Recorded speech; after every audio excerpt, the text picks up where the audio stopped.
OMG, my therapist called me stubborn and said I'm dictating sessions when I just wanted help. Now I'm so confused about our dynamic. Hello, Reddit. I find myself in a peculiar situation at the moment, and normally I would discuss something like this in therapy, but since it involves my therapist, I feel as though I cannot go to anyone else. Thus, I am sharing this anonymously with strangers on Reddit. I am currently a college student and have been contemplating seeking therapy or counseling for quite some time.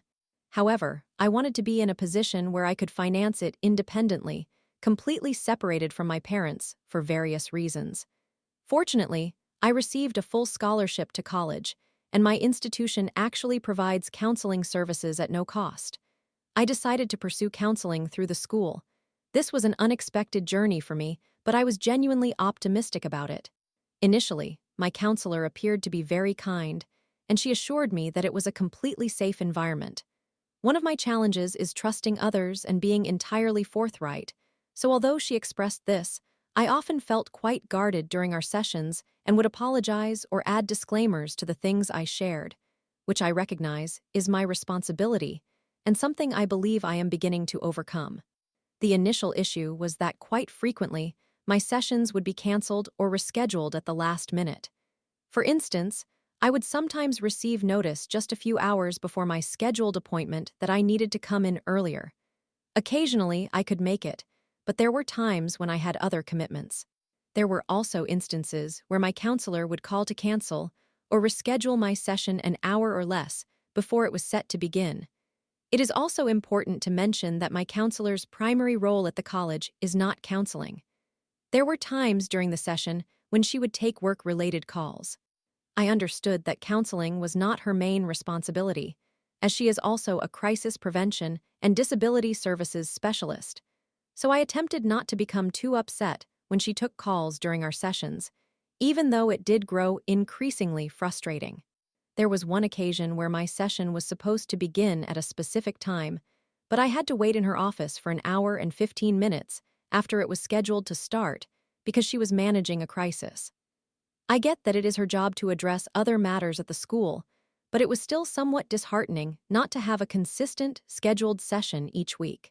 As I noted previously, I struggle with being overly passive, so I hesitated to mention my frustrations.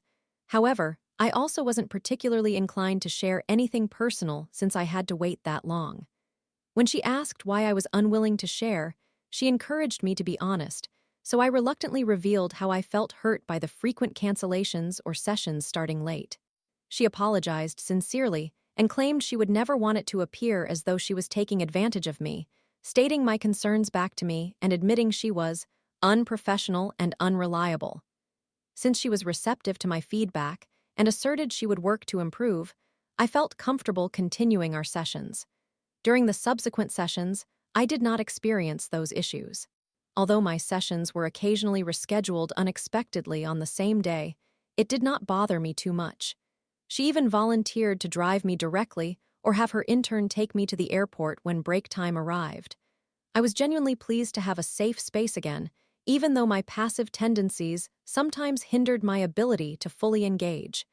This semester, however, has been a bit different. I did not have a session during the first week after returning, but I did have one the following week.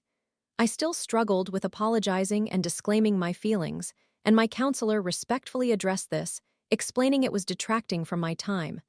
Despite this, she has provided me with positive reinforcement, indicating I am making progress in my sessions. But then Monday came. I had been having a challenging week due to some disagreements with my roommate, which I believe have been resolved. I shared these conflicts with my counselor, including how I confided in a family member who commented that the way I was handling the situation was inappropriate. I mentioned I initially intended to dismiss their advice and continue managing the conflict as I had been. At one point, she playfully called me stubborn and hard-headed. Though it caught me off guard, I thought she was joking, so I overlooked it. I explained that I eventually reconsidered my family member's guidance, and despite my fears, I followed it and adapted my approach. I conveyed my belief that a significant portion of the conflict was my responsibility for not addressing it sooner. Once again, my passive nature had kept me ensnared in a stressful situation. I fully acknowledged this and discussed how it often felt like I had a resistance to ease. I entered the session intending to request some assignments that could help me overcome this behavior and become more comfortable confronting conflict. However, at some point during the conversation, the counselor began to criticize me in a manner I perceived as harsh. She expressed something along the lines of, "You don't want the help, you just want to unload everything during your sessions." She said that it seemed whenever she attempted to intervene, I insisted on detailing every aspect of my narrative without giving her the opportunity to offer help. She observed that this was hindering my progress, but had chosen to overlook it thus far because she likes me. I was somewhat taken aback, as I had come seeking support, and if she recognized something I was doing that hindered my progress, I felt she should have addressed it directly rather than staying silent under the guise of showing grace. There is nothing gracious about allowing someone to engage in behavior that is detrimental to them. At some point during our discussion, if she had respectfully remarked, "I've noticed you tend to dismiss my attempts to interject, and that behavior may not be benefiting your counseling process," I believe I would have made a concerted effort to change my actions. Instead, she occasionally provided me with positive feedback, saying that I did so well in the session. She continued to unload on me, insisting that I was unwilling to accept assistance, which struck me as ironic given that I had aimed to request additional assignments to aid in my growth. When I informed her of this intention, she retorted, "Who is the therapist and who is the client?" suggesting I was attempting to dictate the direction of my sessions. I began to cry, and while she appeared to show compassion during that moment, I struggled to grasp what was transpiring. I told her that I was overwhelmed by everything she was saying and that I had no indication I came across in such a manner during our discussions. This particular session also started 20 minutes late, although I still received the full allotted time plus some, so during my emotional breakdown, I alluded to feeling somewhat upset about the late start. She responded by clarifying that counseling was not her primary role and that she was not accepting many clients this year. She even mentioned she was adjusting her schedule to accommodate me. I felt guilty about this, and at the conclusion of the session, I stated that I did not want to feel like a burden to her. She reassured me, saying, "You could never be a burden to me," and seemed sincere. When I expressed that her tone felt harsh, she apologized, and before the session concluded, she thanked me for being understanding toward her. Despite that, I still had some lingering concerns regarding the session that I did not feel I had addressed adequately, and she agreed to meet with me again a few days later, today. I considered reiterating my concerns but opted not to, given that she had apologized and provided me with constructive feedback to help me move forward. My additional session with her began positively. I shared with her some past issues I had with a resident assistant, and she invited one of the housing directors into our session to ensure I felt comfortable discussing my conflict with both the RA and my roommate. In that moment, she made me feel genuinely supported, and I was grateful for her thoughtfulness. The rest of the session was generally positive, as I did not find myself apologizing frequently, and we began exploring deeper topics. I shared some emotions I had been navigating, and she indicated that these could potentially stem from anxiety or depression. During our session, she contacted someone at the disability office to have a depression questionnaire sent to her office. However, that individual did not follow directions correctly, necessitating that I complete the form after the session.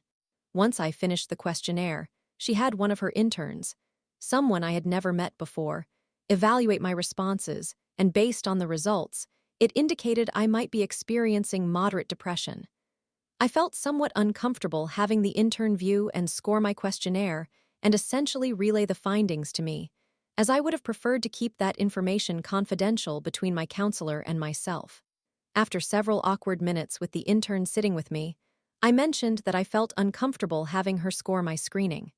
She reassured me that it remained confidential and acknowledged that she should have introduced herself first before doing so, yet it still felt odd.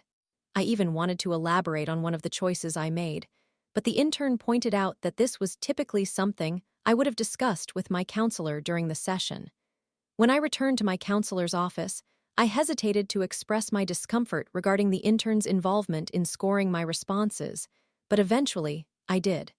I timidly conveyed that I felt awkward about the intern viewing my answers. She replied that the interns are bound by the same confidentiality agreements as she is. Regardless, I reiterated that I still found it unsettling, and she asked why it mattered if the interns saw my responses since they would be graduating in May. She explained that scoring assessments and conducting diagnostic evaluations were part of their training to become clinicians. I tentatively inquired, "Isn't there some sort of agreement we could sign to inform the interns whether or not we're comfortable with their involvement?"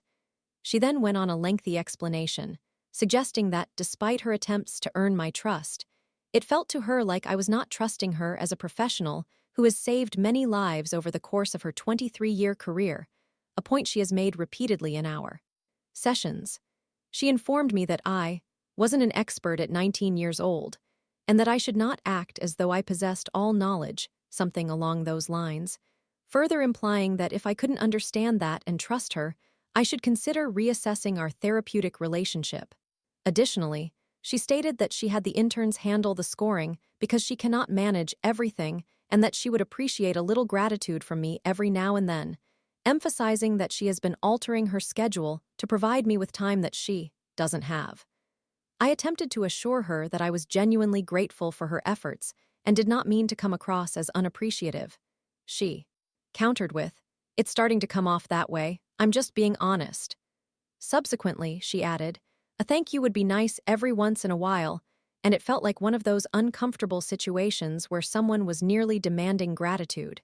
She didn't seem pleased with me when I left the session, leaving me with a sense of unease. I stood outside her office for 10 minutes, frozen, trying to process everything that had transpired. This is the sort of situation I would usually discuss with a counselor, but given that this is my counselor, I am struggling to determine where to turn. I genuinely do not know if her comments were valid, whether I was wrong for feeling uncomfortable about the situation, and how to proceed with someone I am uncertain I feel comfortable with while engaging in deeply personal work. Additionally, as a student with disabilities, I rely on accommodations for my coursework due to certain neurological disorders. She is responsible for facilitating those accommodations, so I am apprehensive that if I choose to end my sessions with her, it might create tension regarding the accommodations I may need. I would sincerely appreciate any guidance or feedback anyone can offer. Story 2. Met on a dating app, dated for 3 months, finally confessed feelings she broke up over text, claiming I was exhausting. WTF. This incident occurred a year ago, yet I am finally sharing it here because I would like to know if I am at fault. I understand it can be difficult to accept that what I am stating is entirely true, but this is my perspective on the situation. I apologize in advance. This will be a lengthy narrative and may include some emotional unloading. Summary: a girl I dated for 3 months suddenly starts building barriers and pulling away from me. When I inquire about her behavior, she expresses that I am exhausting to be around and claims I do not genuinely like or care for her. She ends our relationship via text, and I never hear from her again. I met this girl through a dating application, and we connected really well during our messaging phase. Both of us were inexperienced in relationships, which is significant. I proposed we meet face to face, and she accepted. Naturally, I was thrilled and began searching for an adorable cafe or tea shop to gather at.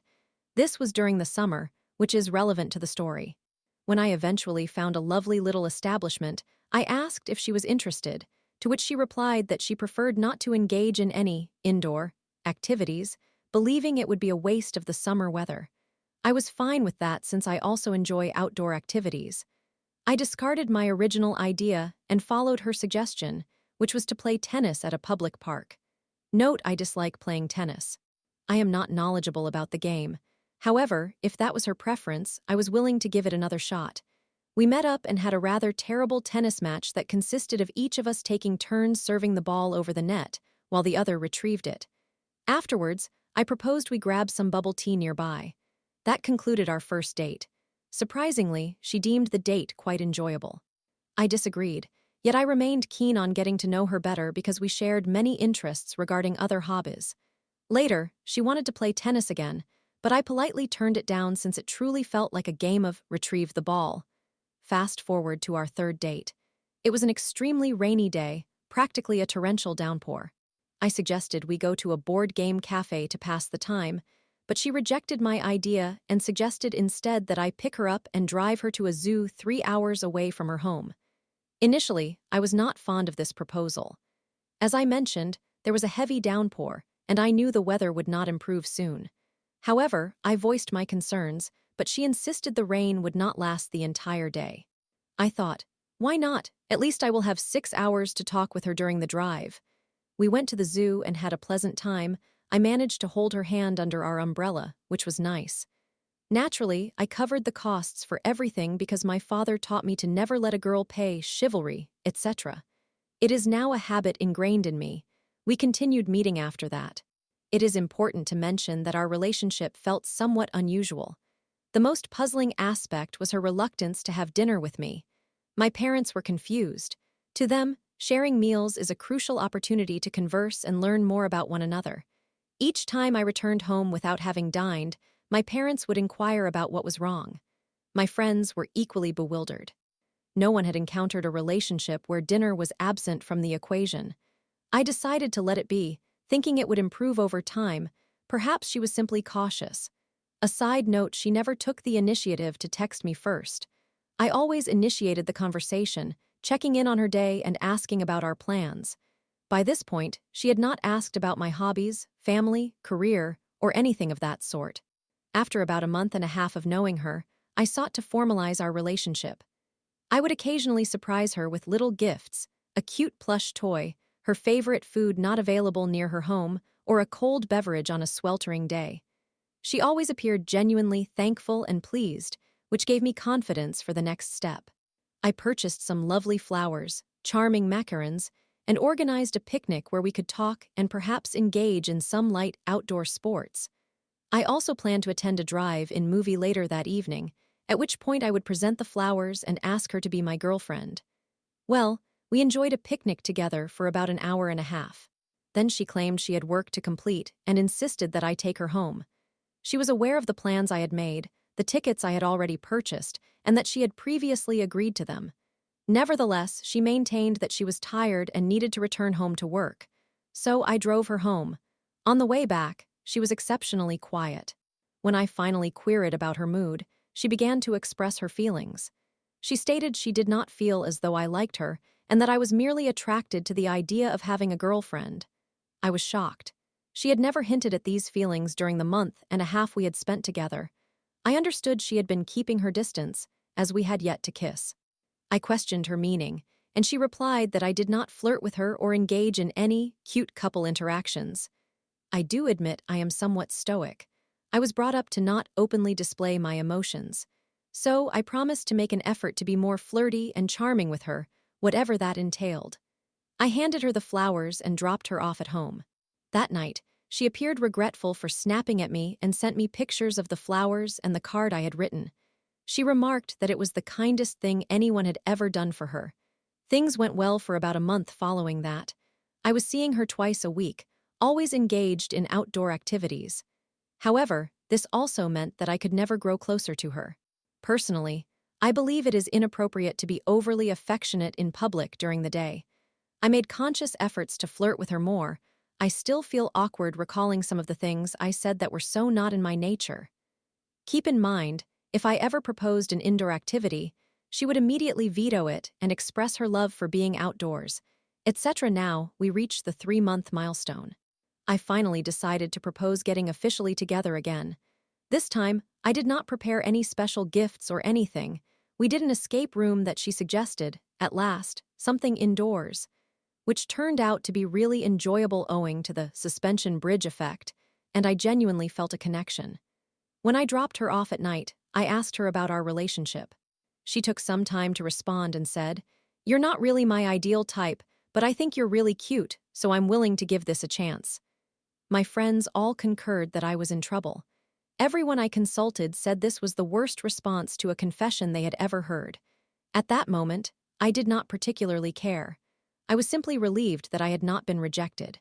I noted the date on my calendar to commemorate the anniversary. When I returned home that evening, she sent me a text.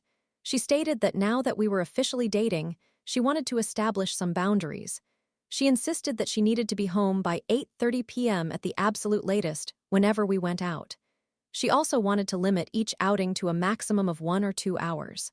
Furthermore, she expressed a desire to increase the frequency of our dates to 3 to 4 times a week, which took me aback. This arrangement was not at all what I desired. More frequent dates would mean more time spent stuck in traffic getting to her place, and less time actually together. I agreed to try for a week to see how it went. Perhaps I would adjust to it. As I anticipated, I found myself with very little time to spend with her. We still never went out to eat because every time I suggested it, she declined and suggested alternative outdoor activities.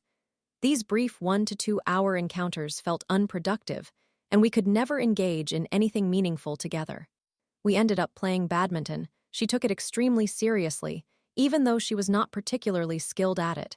I played easy on her, and she became upset that I wasn't treating the game with enough seriousness. When I did take the game seriously, she got frustrated that she couldn't win. Ultimately, I reached my limit. I requested to call her one night, but she declined, suggesting we communicate via text instead. I inquired about why the time we spent together kept decreasing, why we had never gone out to eat, and why it felt as though there was always a barrier between us. I laid out my feelings, believing that making our relationship official would improve things, but instead, she erected even more barriers. Her response continues to affect me when I reflect on it. She remarked, "Being with you is tiring. I never know what you are thinking because you never flirt with me. I feel like every time I say something, your mind starts racing with all these random thoughts, and the stress of having to be careful with every word I say is so exhausting that it makes me ill the next day. Did you know? After each date we had, I was sick the following day, and you don't care. All you care about is minimizing the time with me. I know you like me, but I don't want someone who likes me. I want someone who genuinely cares about me. Liking someone and caring about someone are two very different things that you do not grasp. Do you know what I would do for someone I truly liked?" She then proceeded to list 20 different instances where she had done things for another guy she had apparently dated before. Activities included abandoning everything to bike for 30 minutes to bring him lunch at work. She emphasized that even though she only had 15 minutes to spend with him during his brief lunch, merely seeing him filled her heart with joy for an entire month. She recounted a date with him and his cousin, where her sole role was to assist them in taking pictures throughout the day. Although he barely recognized her throughout the day, she stated she was happy and willing to do whatever he desired. She compared her actions to mine, asserting that I was selfish for wanting to monopolize her time. Please remember, dear readers, she had informed me upon our initial meeting that she had never dated anyone previously. As I read her messages, my heart sank with each sentence. I had much to say, but I did not want to utter anything I would come to regret. I expressed to her that I genuinely cared for her and how she had never communicated her feeling ill after our outings. I assured her I was open to all her comments. I frequently gifted her items I believed she would appreciate. I always accommodated her preferences and suggested date ideas.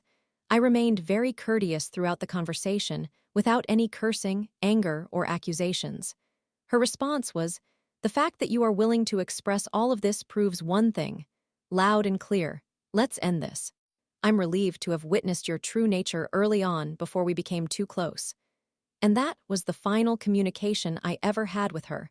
I attempted to contact her multiple times, leaving voice messages and sending apology texts urging her to reconsider what I had written in a calm manner, as my messages were genuinely not insulting. After a few days, I got the message. I sent one last note thanking her for her time and patience, and for allowing me the chance to grow as a person after all. She was my first girlfriend. To anyone who managed to read through my entire account, I commend you. I appreciate the opportunity to share my experiences with strangers online. I apologize if this was excessively lengthy. So, am I the one at fault? I recognize that I likely did not navigate all the expectations surrounding dating effectively. I genuinely had no prior experience in the dating scene, so I was rather oblivious to matters of flirtation. I'm simply curious about what changes I need to implement to ensure this does not happen again with the next girl I date. Story 3. 6 years in an LDR, met once and I question my love. But can we really overcome issues like anger, distance, and trust? Summary: my partner and I have been in a long-distance relationship for nearly 6 years, but we have only met once in that entire time, which went exceptionally well. Unfortunately, we cannot date openly due to family circumstances, and we are unable to meet often. I come from a troubled family background where my parents frequently argue, making it difficult for me to assess whether we are a good match or if our relationship will ultimately succeed. My concerns about him include feeling uncomfortable opening up, a lack of deep conversations, insufficient time spent together when he is with friends or family, and an imbalance in effort in the relationship. On my end, I struggle with anger issues, sometimes saying hurtful things, and I often overreact to minor problems, partly due to my emotional nature. I believe I may also exhibit symptoms consistent with borderline personality disorder and plan to seek therapy when possible. Despite these issues, he reassures me that many of our problems stem from the distance between us. He acknowledges that, like any relationship, we will face challenges, but he believes we can work through them together and that he will be able to demonstrate his love more effectively in the future. He comforts me when I worry about our ability to endure. Can anyone offer insights into whether we have a future together? Of course, no one can predict the outcome for certain, but I would appreciate any advice. I want to avoid a life filled with unhappiness, misunderstandings, and arguments, and I would rather experience heartbreak than remain stuck in such circumstances. Should we persevere and stay together? Are these issues ones we can address and ultimately resolve to strengthen our relationship? Detailed concerns initially, we started as friends and eventually became a couple, which was enjoyable in the beginning. He was still in college, so there were times when he would ghost me and not respond. The last time I confronted him about this, I wanted answers because I could no longer overlook the situation. He explained that he believed we might not be able to be together due to our cultural differences. We are from the same country but different states, which can involve language variations. While I understood his viewpoint, I felt he should have communicated this with me. At that point, I was deeply in love with him and was not considering marriage, but I hoped that our families would find a way to accept our relationship.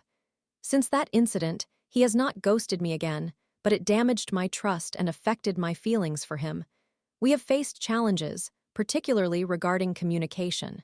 When he is with friends, he often fails to make time to talk to me. I make an active effort to include him in my daily life, regardless of whether I am with family, but he usually only updates me on what he is doing without engaging in conversation. I feel like I am not his priority when he is with others, which makes me uncomfortable. While I realize this may come off as clingy, I believe even 30 minutes of meaningful conversation from him during his trips would go a long way. Additionally, I find it hard to discuss significant or serious topics with him, apart from our relationship and future, as he does not take those discussions seriously. Most of our conversations revolve around casual topics, sharing memes, playing games, and just passing time, which I enjoy, but I also want to have more profound conversations and feel comfortable discussing my family problems with him. Although he has shown he will listen and support me, I find it increasingly challenging to share my difficulties, despite his caring nature. I would like to explore our opinions on friendships, family, and other serious subject matters, but I hesitate because he rarely initiates these discussions. He will engage seriously if I bring them up, but I wish he would take the lead on such topics. Moreover, I feel he does not prioritize our religious beliefs. I wish to have discussions about our faith and hold each other accountable, yet this is also a topic we avoid. Finally, I desire more effort from him in our relationship since it is long distance. I would appreciate expressions of love beyond just conversations and gaming sessions. He seldom surprises me with heartfelt messages without being prompted. I have previously raised these issues with him, and he consistently promises to change, but I find these problems resurfacing repeatedly, and I am becoming exhausted. Over time, I feel as though my love for him has waned, although I still care for him deeply and cannot envision my life without him. He loves me significantly, too. Even when I bring up our challenges, he never blames me or reacts negatively. He is incredibly patient and understanding when I express how hurt I feel and desires our relationship to improve. His efforts, while supportive and nurturing, still fall short. I recognize that I have my own shortcomings. I struggle with feelings of toxicity towards him, particularly due to my severe anger issues, which often lead me to say hurtful things in the heat of the moment. This behavior occurs frequently and can arise from trivial matters. I have wounded him with cruel comments, and he has voiced feelings of self-hatred after upsetting me. I am ashamed of my reactions and words, which I know I would never say if I were not angry. Following these incidents, I have occasionally blocked him when upset, for no longer than a couple of days, and suggested we take breaks from communicating until we are both in a more stable place concerning marriage. Regardless, I realize I have hurt him, and it's not solely his fault when it comes to our issues. He demonstrates remarkable tolerance towards me, rarely getting angry and quickly forgiving me after I apologize for my outbursts, which often relate to inconsequential matters. My anger issues are significant, and I may also have borderline personality disorder traits, not formally diagnosed, but I identify with many symptoms. I intend to pursue therapy when I can afford it, as I recognize the need for help, particularly given my dysfunctional family background, which heavily influences my thoughts on marriage, relationships, and how things are between us. I want to avoid a life filled with conflict and lack of understanding, as I would rather endure heartbreak than live like that. Currently, I sense that he loves me more than before, while I have experienced a slight decline in my feelings. He firmly believes that we will overcome our family challenges, while I convey doubts. Nevertheless, he continues to reassure me that much of our stress stems from our long-distance situation and acknowledges that we will face issues, as all relationships do. He remains confident that we can navigate these obstacles together and promises to demonstrate his love more effectively in the future. He calms me during moments of uncertainty regarding our ability to thrive amid our difficulties. What are your thoughts? Should we persist in this relationship? Are these the kinds of concerns we can address and evolve from, ultimately leading to a successful partnership? I worry that my perceptions are influenced by my familial issues, which cause me to feel that our relationship may not flourish. Whenever we argue, it reminds me of my parents, and I dread ending up in a similar situation.